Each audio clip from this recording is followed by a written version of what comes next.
Good morning, beloved. We're going to continue with the book of Esther found in the Old Testament, and we're on chapter 4 today. Chapter 4, Esther chapter 4, and it reads as follows. It says, Mordecai persuades Esther to help. When Mordecai learned all that had been done, he tore his clothes, put on sackcloth and ashes, and went out into the city, wailing loudly and bitterly.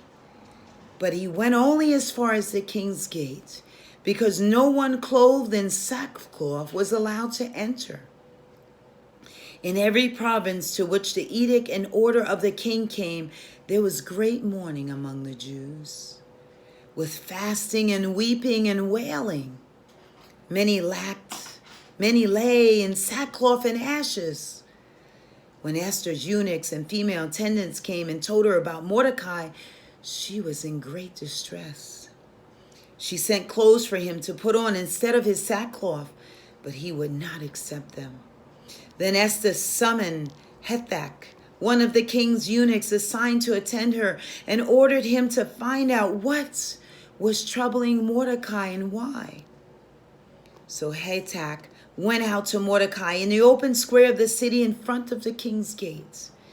Mordecai told him everything that had happened to him, including an exact amount of money Haman had promised to pay into the royal treasury for the destruction of the Jews. He also gave him a copy of the text of the edict for their annihilation, which had been published in Susa, to show to Esther and to explain to her.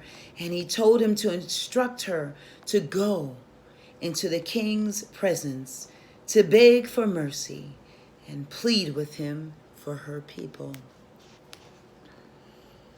Hathach went back and reported to Esther what Mordecai had said.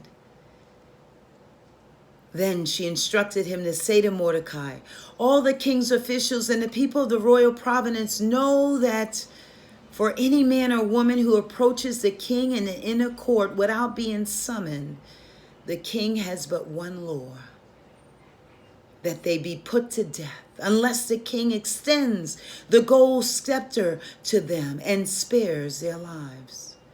But 30 days had passed since I was called to go to the king.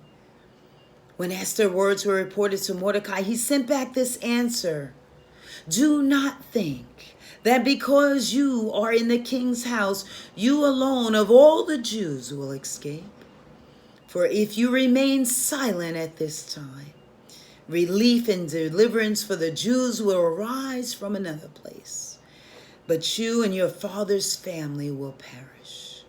And who knows but that you have come to your royal position for such a time as this.